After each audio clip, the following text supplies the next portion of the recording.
3, 2, 1. Happy birthday, Earth! Happy birthday! Oh my gosh, thank you. We know you've been having a hard time, Earth, so we just wanted you to have a good time, you know? So, dude, we got some champagne and we got some snacks, little asteroids that you can eat, yeah. Ooh, but where's Sun? You know the sun ain't coming, he always screaming. Can you scoot over, Earth? I don't want you touching me. Like, you always jealous of Earth. Like, why? Ain't nobody talking to your small. Did you tell Earth that every year you try to move away from him a little? That ain't your friend Earth, she fake. Hey, chill out. This is for Earth to have fun. Right, and don't say small. Pluto can hear you. You know Pluto don't understand. Look at him. Y'all, stop. Y'all know he ain't been the same since they said he wasn't a planet. Pluto! Pluto! Pluto! Look at me, Pluto, look at me!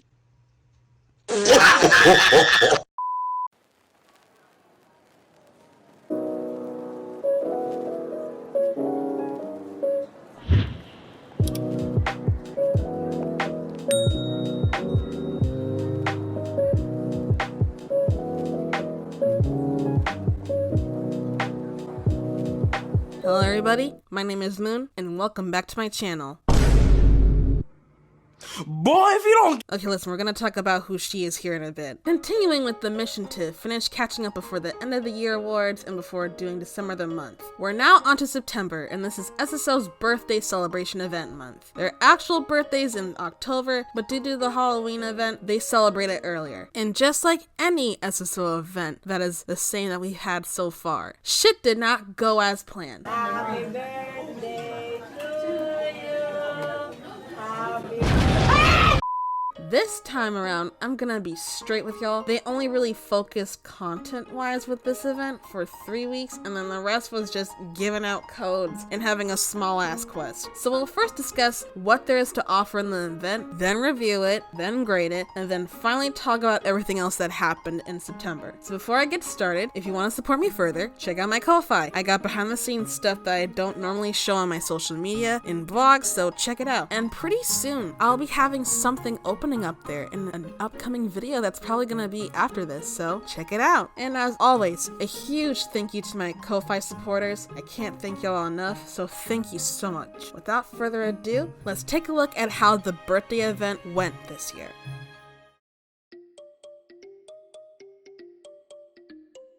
Starting off with the first week, the birthday event is kicking off with the opening quest and the release of the Dartmoor ponies, which we'll talk about later. So let's go over how this event starts off. You meet with this bubblegum pink-haired lady wishing everybody a happy birthday regardless if it's your birthday or not, and she invites you to the birthday event with this fanfare music. Depending on the response, it's different on what bubblegum lady replies with, but overall it'll lead to inviting you to come along to the birthday event. Once there, you have to do the birthday cake shit, which is relatively the same process but with slight different changes. Instead of Jamie Oliver, we have Mrs. Holdsworth, which kind of has the same dialogue except with using magic more in the process. There's no cold chicken bug this time, thankfully, but the way to cook the damn cake is more stressful because since SSO decided to go in a weird way of doing the wet and dry ingredients and having faded subtitles, this process was back and forth of doing dry and wet ingredients, and my ass trying to pick up shit was confused till I got my ass together to actually do it. Look at that. It's just... Word of advice, SSO, make the table less cluttered and have clearer subtitles. You can also do this as a daily to get Writer XP and you get fireworks. We'll be coming back to this later because this will be very significant for one of the main things that happened in this event. The other changes in this was that you can do the flavor carrot cake besides the stereotypical vanilla, chocolate, and strawberry flavors, leading to talking to some more NPCs and still have the Dark Riders and Soul Riders wanting to snack each other's leaves over cake flavors. After placing the cake, you get a new max stat cake hat, and as always, an option to get a slice of cake for some cheap Jorvik shillings. But after that, you can't buy any more pieces of cake unless you sell it. That's honestly it on quests for this, so let's talk about the activities.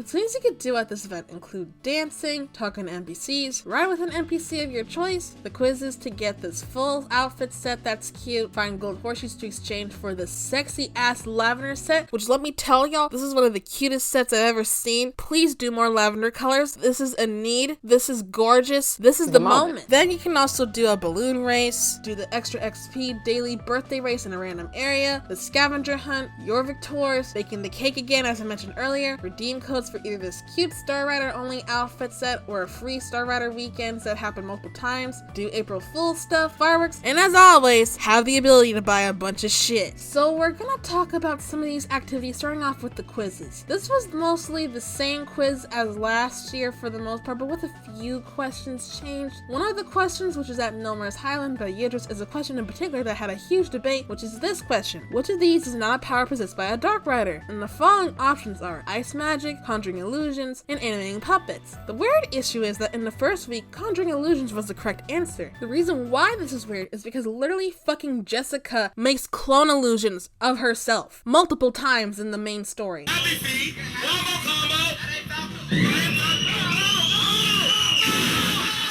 This then turned into a debate that it was illusions or puppets, but for the most part, it was mostly accepted until the following week. As y'all know, I got alt accounts now, which here they are on the screen again. And since 3 are non-Star Rider, I gotta grind for the quiz shit and everything through Star Rider codes SSO gives out either during events or whenever they're generous. One of my alts, however, is this East Europe alt that was actually given to one of my friends that had lifetime on it, and it was for my friend Gaz, which I explained in August. I didn't start till week 2 to do the birthday grind for this account, and while doing the quest like normal with the same made quiz guides from week 1, and lo and behold, this same question didn't work. So at first I thought it was a misclick, so just to make sure, I recorded myself doing it, and I got it wrong again. And I made sure I had clicked the same exact stuff that I did the last time I did it. But when I went back to check, I did click the right answer. Or was it? So remember how I said it was weird how the right answer was conjuring illusions and not animating puppets? Well, let's look at the original clip from my main where I got the answer right versus the one on my alt. Do you see the difference? Turns out this was glitched the first week as seen with the answer positions being different, and to confirm this theory, I had to test it if it was actually animating puppets, and lo and behold, animating puppets was now the right answer.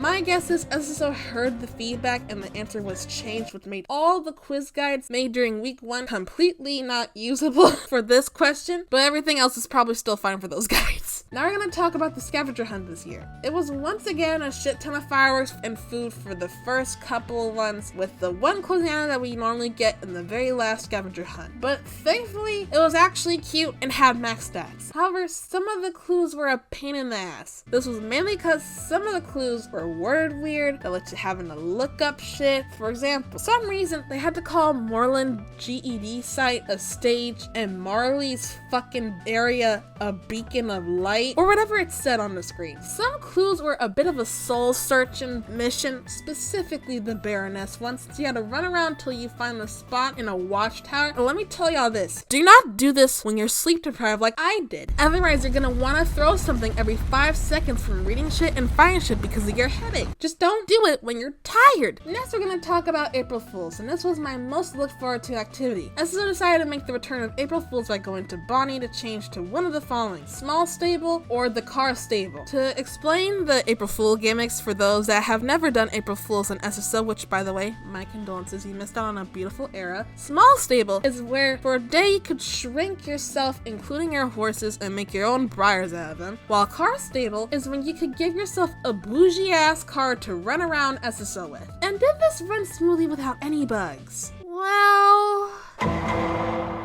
Well, this is a long time since I did bug stable. So as we all know, the car and small stable are back, right? Well, somebody, He needs some milk! I'm not even in the car! I'm not even in the car! I'm not even in the I fucking controlled the car with my foot!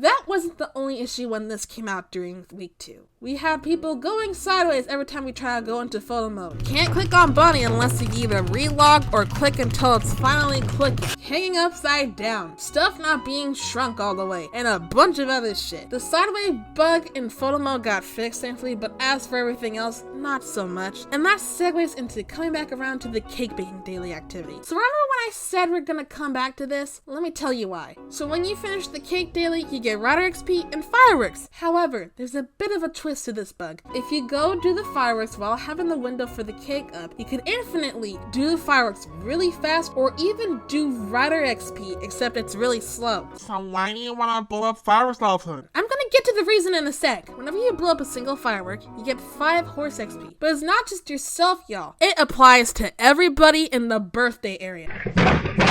So basically, in every single server, a lot more people were on doing this bug, and it was slightly laggy as fuck. But that's not the point. This turned into what I call the big boom of horse XP exploit.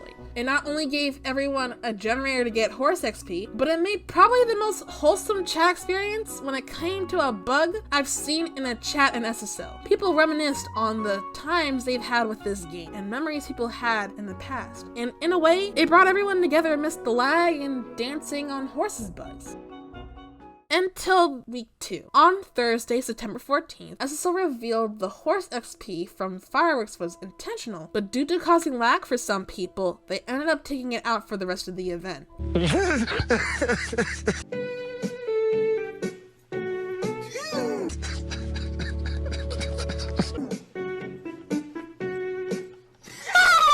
This left with the majority being upset, since this actually brought more people together on an event and actually had more people log on. Only a small percent was happy with this being gone, either because they either preferred grinding for the XP or had more lagging issues. So to commemorate the loss of this great intentional exploit, here are the actual cries from this beloved feature going away that led to the birthday event to be banned for the rest of September.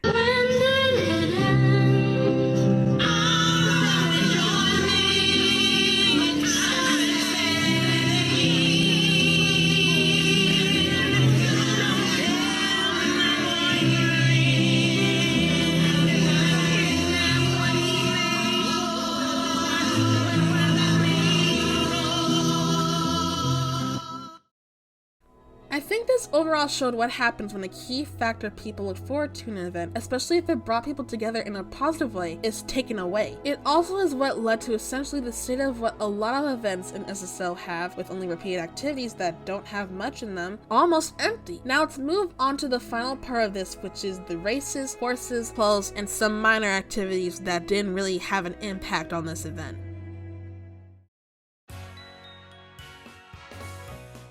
As always, we have the return of a random extra XP race that changes each day based on the board, and then a newish balloon race all the way in everyone feels that gets easily forgotten. Next, we actually get a new birthday horse, except it wasn't for free this time, which is this gorgeous Palomino paint. And did I buy it without any second thoughts after I had just bought a Mustang in August? Again, if you haven't been looking at my screen for the past couple of minutes, yes, I did.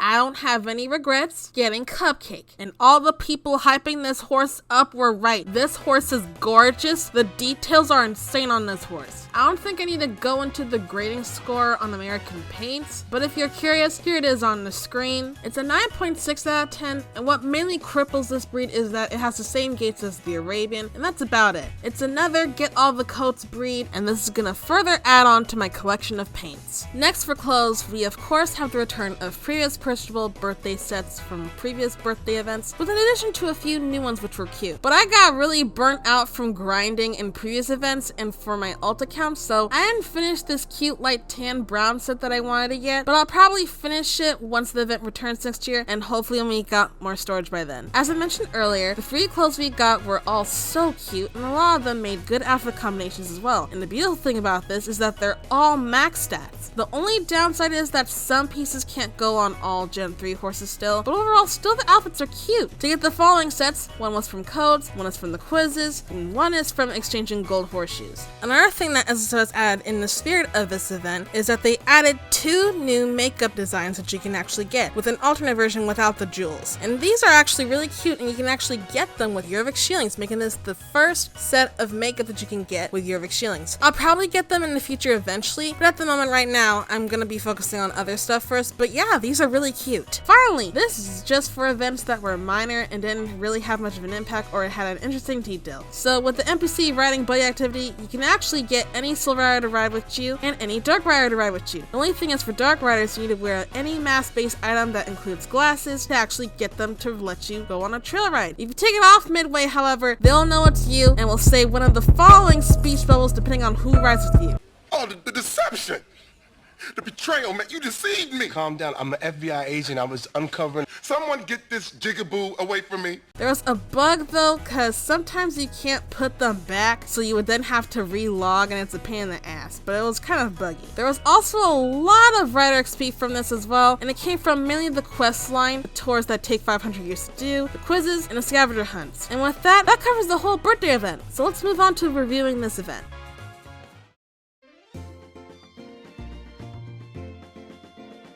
I was relatively surprised with this event, but at the same time, I wasn't that surprised. I think they did listen on some stuff with giving out more maxed out clothes and having some minor new stuff, but if you really go down to it, it's recycled stuff we've done before, but slightly changed with a few minor new stuff. What also cripples this is that with not really having a token shop mode outside of the horseshoes, which can still be finished in a day by the way, once people are done with everything, it's back to the cycle of not logging on until next Wednesday if it's good enough. Overall, I think it was better than last year's birthday event, but at the same time I wasn't really satisfied. So that leads right to my poll for this event.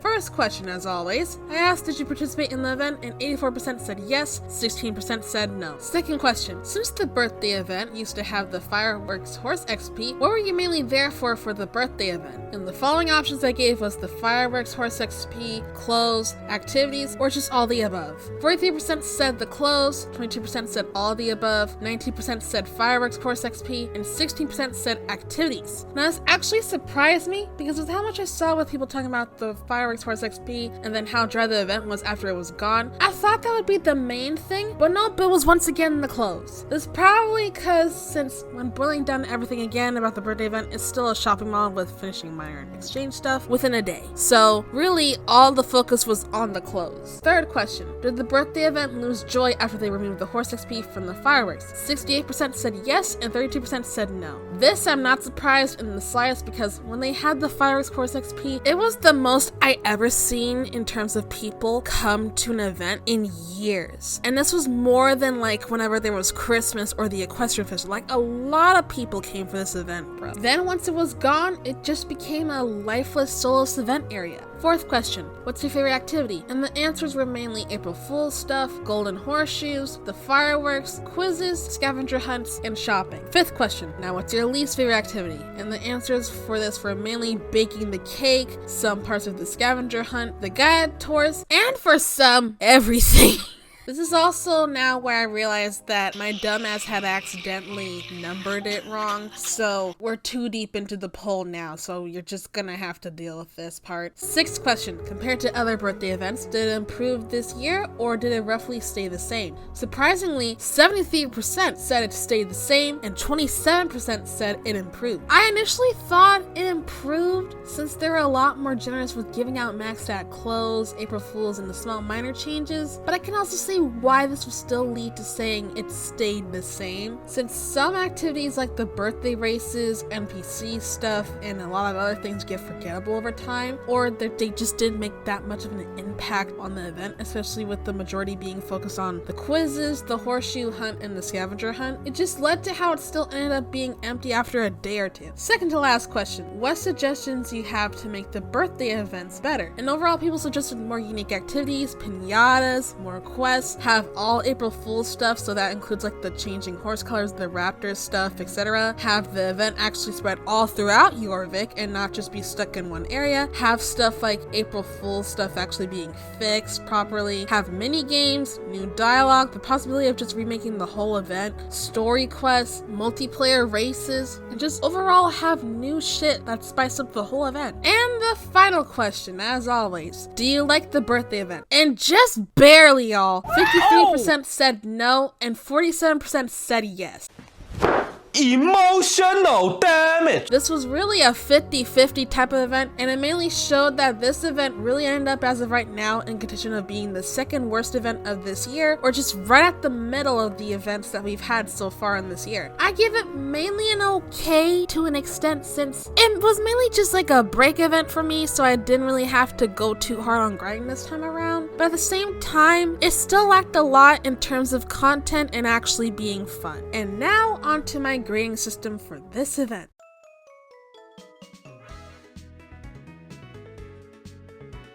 This one was a little hard to grade, I'm not gonna lie, but this is what I got with the best I remembered from this event. Activities. Honestly, it's a 5 out of 10 since it was mainly recycled, but minor adjustments or minor new stuff was added. Planning, I gave that a 6 out of 10 since I felt like half was into buying stuff, the birthday American paint horse, and some of the few newest stuff that we had with this event. But other than that, not much was planned. Character Corporation is honestly a 4 out of 10 since it was mainly Mrs. Holdsworth, bubblegum event coordinator lady, this cringy quiz director, the forgettable tour guide, and the NPCs we've mainly known for a while as background characters for one sentence or just running around in the area. Purchasable products, event currency or not, it's a 10 out of 10 since a lot of the stuff was cute, just I couldn't grind for Jorvik shielding stuff this time around. I was really tired. Event currency accessibility, that's a 10 out of 10 since there wasn't an issue with getting the golden horseshoes at all with it being done in a day, so there's not really much to knock down on that. Optimization, 2.5 out of 10. Again, because of the bugs and the lag from existing and new bugs sprouting from this month, it was just only a little bit better than the last few months that we've had so far with bugs. Presentation, 7 out of 10. I mean, there's not much to say about it other than like, it's just the same kind of like design just with different colors, but I mean, it's fine, so not much to talk about. Quests, if we really boil down to it, y'all, it's a 2.5 out of 10. It wasn't Rainbow Pride Festival bad,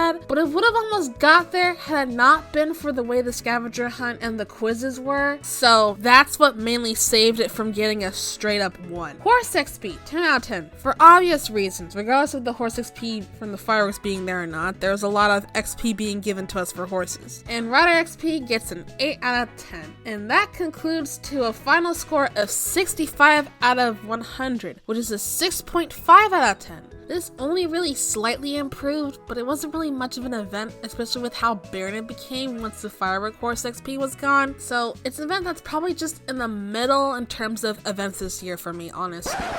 Hi, this is Editing Moon here. So after comparing the score that I had gave originally for the birthday event versus the score I gave originally to the Equestrian Festival this year, I feel like looking back, I was a bit too harsh on the Equestrian Festival, and I feel like I was way too generous with the birthday event, since in comparison, I do think the Equestrian Festival of this year did way better than this birthday event, so I decided to update the scores. So the updated score for the birthday event is a 5.95 out of of 10, while the Equestrian Festival score is a 6 out of 10. Do I still think both have flaws? Yes, but I do think I was just a bit too harsh on the Equestrian Festival of this year. So these are the updated scores. Okay, now let's move on back into the actual video. Now that that's over with, let's talk about the rest of the stuff in September. And now for the other stuff that we've had in September. In the first week, which I mentioned earlier, there was the release of the Gen 3 Dartmoor ponies. This is probably the second smallest pony in the Gen 3 lineup. I have to check this next time when I actually get one. And this had a bit of controversy before the release. First, when the spoilers came out from our usual spoiler accounts, there was a slight complaint on the coats being reused, specifically the Strawberry Roan and the Mealy Bay. And when comparing the way this horse was to the Mustangs that came out, it wasn't really a showstopper that led to an immediate need. They were good, just not Mustang good. And what made that more clear was when the trailer and their cameo in the birthday event came out. The main issue was that because of the way we are scaled on the Dartmoor pony, we look big as fuck. This is an ongoing issue I mentioned in the June roadmap review with the characters, where we went from looking fine size-wise on a lot of horse breeds to looking too big depending on the size of the breed sometimes. We can't do much about it till it's adjusted. So when these came out, I liked them a lot. I didn't buy one, and it was mainly because of the birthday American paint horse and Theme for Halloween horses, but I do plan to get one in the future when they're on sale. My main favorite out of the batch was the white/gray coat. My other main favorites were also the black and the steel bay. I actually ended up liking all of the coats, even the reused ones, so it'll probably be another slowly get all of the horse breed for me, but not as a main priority unless they're on sale. Gates are alright, and the special animation of the wave is really cute, so there's not too much to say on that other than that they're kind of jittery and a bit too fluidy sometimes. It just needs to be a bit more smoothed out and we're good. But other than that, I'm okay with them. My only gripe was again the scaling of our rider and the way our rider looks in the gates, jump, and rear. Especially the jump, my god. I am disgusted. So to grade this horse, coats are a 10 out of 10, gates are an 8 out of 10, models a 9 out of 10, in real life model accuracy is a 9 out of 10, animations an 8 out of 10, and that concludes to a final score of 44 out of 50, which is an 8.8 out of 10. It's a decent, nice looking horse. There's not much to say other than please fix the way we're scaled on this horse, as well as the 2-point, and just smooth out the gates. Next we got a retrofitting tag update, and now the Jorvik Wild horses and the American Paint horses can all wear the same upper level tack now. Then SSO added these new saddle pads and competition jackets, which are also cute. Then we got an actual brand new desktop launcher. Honestly, this launcher is clean. It's a lot more friendly with being able to get stuff from the shop there, add stable care, see the news, see your start coin balance, and some other stuff. We just need some more functionality like adding a place to redeem codes there and that sort of thing. Then SSO moved the horse retirement home, the horse market to Marley's instead of Fort Pinta after years of being there ever since the market stopped becoming a traveling market. Next, we got our usual horses of Jorvik we don't give a fuck about. And lastly, we got a small quest with Mario. This, I'm not gonna do the usual flashback thing since there wasn't really much to go on for this since it was short, but it was also a decent side quest. You basically meet up with Mario, do this Hogwarts Legacy-esque constellation-like game, then go follow a meteor that dropped a weird-ass blue, pink, purple rock from the sky, then go all the way to Nick Stoneguard's camp and have Professor Elsa Einstein do a full experimental investigation just to say this ain't gonna blow up the Earth right now, then do more stargazing, then figure out what your astrology constellation is. I got the Sisters constellation, which is for friendship, get a stargazing kit pet, and that's it. This was a decent short quest for what it's worth, and compared to the short side quests I've done this year, I liked it for the most part. It had a nice little story, which hopefully this leads into another side quest storyline since we haven't really had one for a while, so this is just wishful hoping. But I did wish the stargazing activity was a permanent daily we could do to get money or at least something. But yeah, it just also got tedious once the meteor thing needed to go to Dino just to come back with not finding anything about it. Hey, maybe it's just to build up to a side questline story I mentioned earlier. Overall, I give it a 6 out of 10. Decent, just need more story shit. Last we have everybody's favorite summer Pandorian weed horses, Antithia and Hermera. If you want these horses, get them for the normal codes. Unless you want to get hypnotized into taking Pandorian weed, just don't do it. And that's it for in-game stuff of September. We only really got the Gameblog, some horse stuff, and one event thing that happened, so it's really short this month. So let's dive into the Gameblog for September.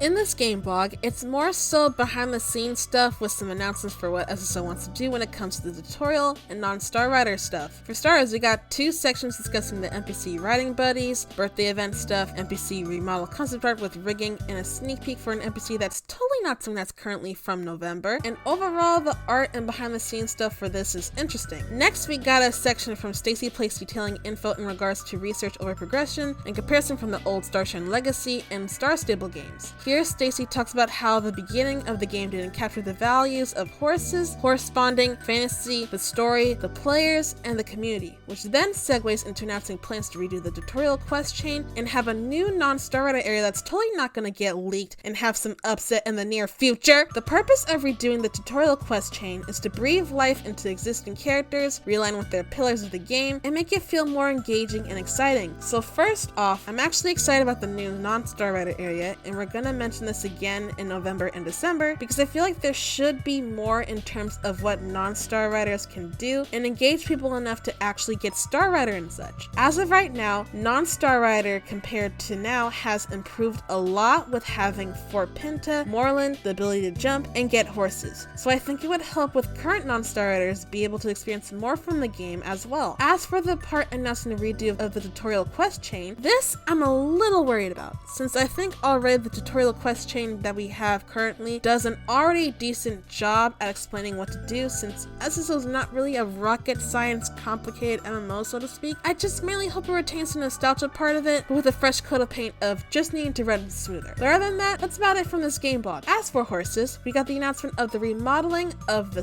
Francis, which is another highly requested breed to remodel that never got to go to Gen 2. And overall the same as everything else with horses that get announced for this game, which is please don't fuck them up. We also got the coat range reveal of the Ardennes. Yes, I fixed my pronunciation, I think, back in August, which I forgot to mention along with the Dutch Warmblood coat color reveal because I focused primarily on the Dutch Warmblood's Cremello poll, so my bad.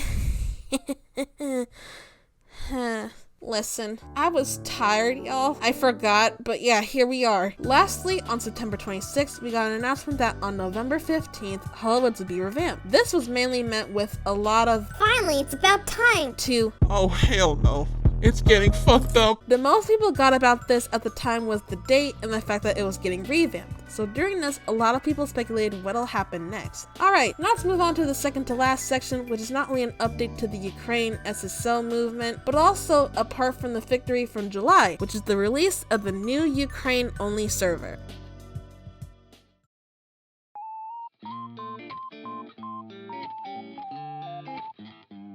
For those not aware of this whole thing, with the Ukraine-Russia war going on, the SSO side in a Ukraine-Russia server was played with a lot of heavy bullying from a lot of Russian players, ranging from war propaganda, offensive shit, etc. This then led to a whole movement of working towards getting SSO to recognize that the SSO Ukraine community wanted their own server that's not lumped in with Russia due to mainly the social aspect and the war. At first, SSO's first response was they couldn't do shit, even though they've done it before with other servers. Then their second response led to a quickly broke through band-aid of a shitty report system till finally in the July blog they were finally giving the SSO Ukraine community their own server. The transition fully occurred on September 13th and the name reveal for it is Sunflower Fields. Basically, once you go to the server, you can't go back. This is probably one of the main positives to come this month with SSO because finally after so long of Ukrainians wanting their own SSO server and for SSO to finally addressing the toxicity of the bullying and nasty shit going on during this,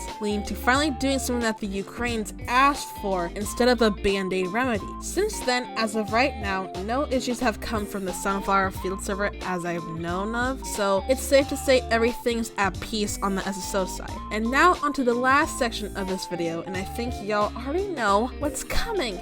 The continuation of the SSO Horse Candle saga.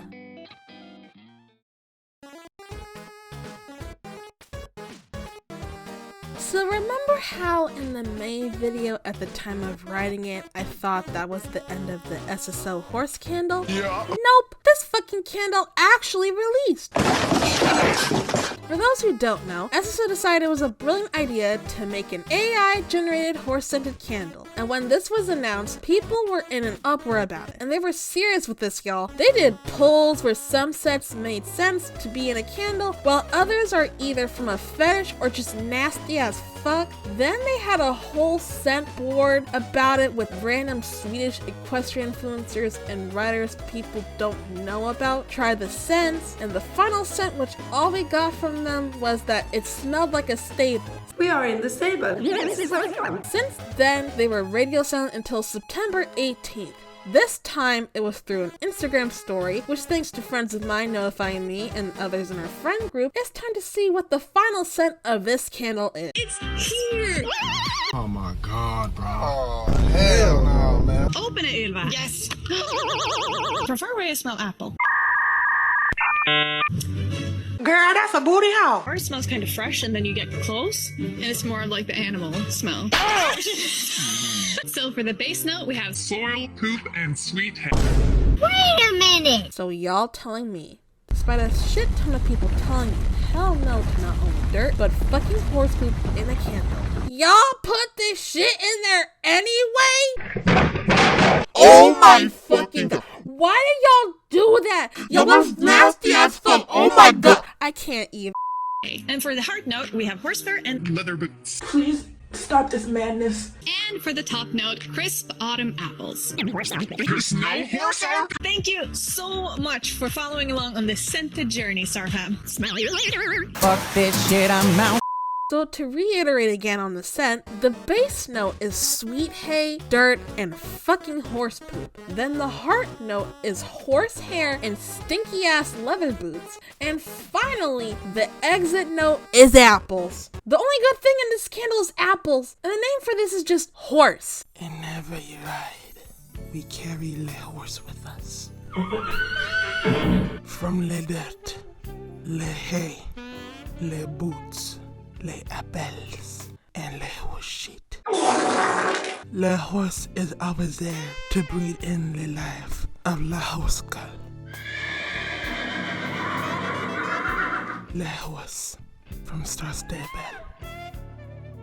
from Longcomb.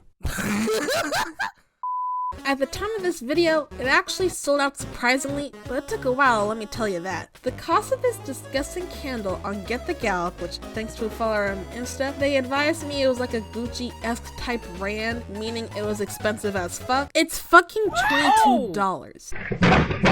Which, let me remind y'all, this was the same price as this fucking keychain in the same exact store. Listen, I can get a cheaper, better scented candle from Bath & Body Works for like $16. And even at places at Walmart, which will be even cheaper. Even the bag that comes with it doesn't make it any worth it. All this for a scent that's supposed to help with giving a good gaming experience. It's just not worth it. That SSO had a giveaway on it, which they never mentioned again about it, by the way. And honestly, I think all the people in here just wanted to see what it smelled like without spending $22 on it. Even though the giveaway was for European residents only, this is all for a not so pleasing AI generated horse candle. So how was the reception of trying it? For starters, it was a mix of mainly smelling the apple or the dirt, and the same went for some friends of mine, but in an overall sense, it did not smell like the stables. Then an SSO YouTuber, Eleanor Nightwalker on Insta, came on to say that the candle is actually toxic as fuck based on a review on TikTok by @HersCupOfTea, which she reported it smelled like chemical apples. It has been longer than 10 minutes. It has actually been 2 hours. Let alone this thing doesn't smell when it's burnt.